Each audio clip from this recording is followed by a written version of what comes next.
ഇന്ന് എലിമിനേറ്റർ.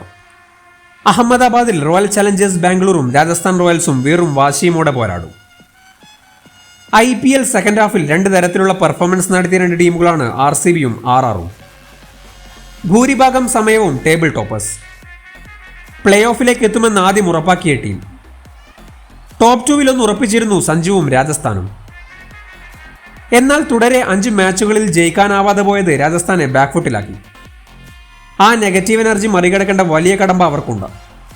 സഞ്ജു സാംസൺ എന്ന ക്യാപ്റ്റന്റെ മാൻ മാനേജ്മെന്റ് ശരിക്കും വർക്ക് ചെയ്തേ തീരൂ. ബട്ട്ലർ പോയത് വൻ തിരിച്ചടിയുമാണ്. എന്നാൽ മറുഭാഗത്ത് IPL കണ്ട ഡ്രീം കംബാക്കുമായി RCBയും വിരാട് കോഹ്ലിയും. തുടർച്ചയായി 6 വിജയങ്ങൾ. അവസാനം തോറ്റത് കൃത്യം 1 മാസം മുൻപ്. ഏറ്റവും ഒടുവിൽ ചെന്നൈക്ക് പുറത്തേക്കുള്ള വഴി കാണിച്ച് 4ാം സ്ഥാനക്കാരായി പ്ലേ ഓഫിലേക്ക്. ആത്മവിശ്വാസത്തിന്റെ കൊടുമുടിയിലാണ് RCB camp. ഒന്നും നഷ്ടപ്പെടാനില്ല എന്ന മൈൻഡ് സെറ്റാണ് ലീഗ് സ്റ്റേജിലെ കുതിപ്പിന് പിന്നിൽ. എന്നാൽ ഇനി അങ്ങനെയല്ല. ആ സമ്മർദ്ദത്തെ അതിജീവിക്കാനായാൽ RCBക്ക് തിരിഞ്ഞു നോക്കേണ്ടി വരില്ല. ഹൈ സ്കോറിംഗ് ഗെയിം തന്നെയായിരിക്കും അഹമ്മദാബാദിൽ കാണാൻ പറ്റുക.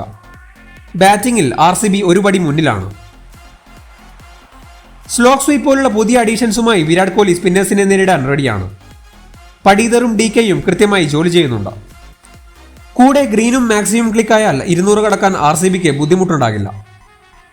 ട്രെന്റ് ബോൾട്ടും ചാഹലും തന്നെയായിരിക്കും സഞ്ജുവിന്റെ ഡിഫൻസ്.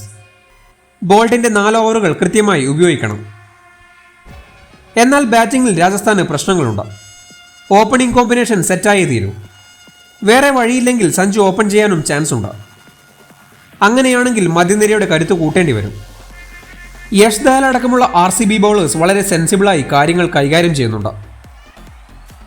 ടാലന്റിനേക്കാൾ മാച്ച് അവയർനെസ് ആണ് സെക്കൻഡ് ഹാഫിലെ RCB ബൗളിംഗിന്റെ പ്രത്യേകത. തോൽക്കുന്ന ടീമിന് 4ാം സ്ഥാനക്കാരായി മടങ്ങാം. അതൊരിക്കലും സഞ്ജുവിന്റെ ടീമാകരുത് എന്ന പ്രാർത്ഥനയിലാണ് മലയാളി ആരാധകർ. കൂട്ടിന് മുംബൈ ചെന്നൈ ഫാൻസുമുണ്ട്. കാത്തിരിക്കാം മികച്ചൊരു മത്സരത്തിനായി. എല്ലാ അപ്ഡേറ്റുകൾക്കും വേണ്ടി ചാനൽ മറക്കാതെ സബ്സ്ക്രൈബ് ചെയ്യൂ.